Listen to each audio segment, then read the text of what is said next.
ধন্যবাদ ভগবান আমার স্বামীকে বাঁচানোর জন্য।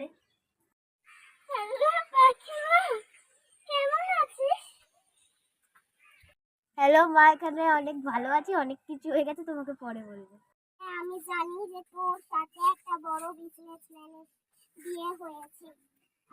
হ্যাঁ, আমি জানি যে আমার জামাইয়ের নাম রুদ্র মুখার্জি, সে আমার নিজ জামাই।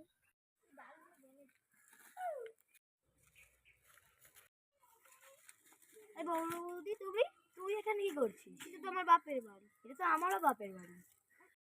আরে এসে গেছিস তোরা?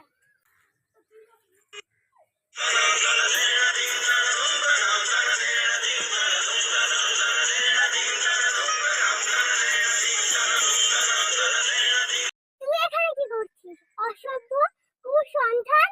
প্রত্যেক বছর আসি না বলে এই বছর আসবো না ভেবেছো? আমি ভাবলাম এই বছর এসে তোমাকে সারপ্রাইজ করে দেবো। লক্ষ্মী মেয়ে, আমার সারপ্রাইজ পাওয়ার দরকার নেই। তুই হাসলি কেন? এই সেই দিদি যে আমি হোস্টেলে ছিলাম, তোমার থেকে ডাক্তারি পড়ার নামে পয়সা নিয়ে চলে গেছিল। হ্যাঁ রে, এই সেই মুখপুরি মেয়ে, একে মেয়ে বলতেও আমার লজ্জা করে। আমার কাকি, যার অ্যাক্সিডেন্টে বিয়ে হয়ে গেছিল, আর ওই পুরামুখী আমার মান সম্মান ধুলায় মিশিয়ে দিয়ে চলে গেছে। ওর বেশি বড় লোক বাড়িতে বিয়ে করার শখ ছিল। হ্যাঁ, বড় মেয়ে বলে মানি না, আমার কাছে তুই মরে গেছিস। ঠিক আছে, আমার এখন দুটো মেয়ে আছে, মিঠি আর পাখি। ভুল বুঝছো, আমি এর জন্য জানি, আমার জীবনটা উদযাপন করার জন্য আমি গিয়েছিলাম। জীবন উদযাপনের জন্য আমার এই নাক কাটা গেল এই সমাজে। আমি ঘরেও তুলবো না, তুই এখানেই পড়ে থাক। আয় পাখি। মা, তুমি দিদিকে মেনে নাও, যতই হোক তোমার মেয়ে।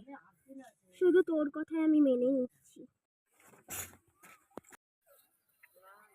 ওই, শুধু তোর বোনের জন্য আমি তোকে মেনে নিচ্ছি।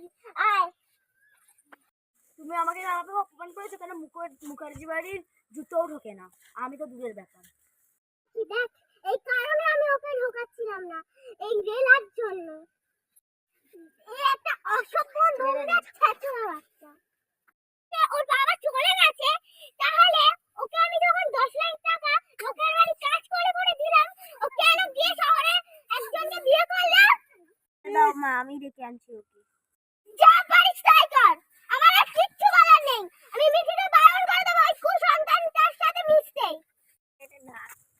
চল, তোদের জন্য বারবার আমি ফেসে যাই, মা তোকে ডাকছে, বারবার আমাকে ঝামেলায় ফাঁসতে হয়। তোকে কে বলেছে আমার ঝামেলা থাকে? তুই তোর চরকায় তেল দে না, আমার জিনিসটা আমি ভেবে নেবো। তোদের ঝামেলা আমাকে ফাঁসাস না, সবসময় মাঝখান থেকে আমিই ফেসে যাই।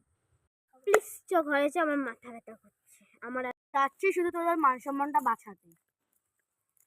কত বাঁচিয়েছিস, চুপচাপ ঘরে চ এখন।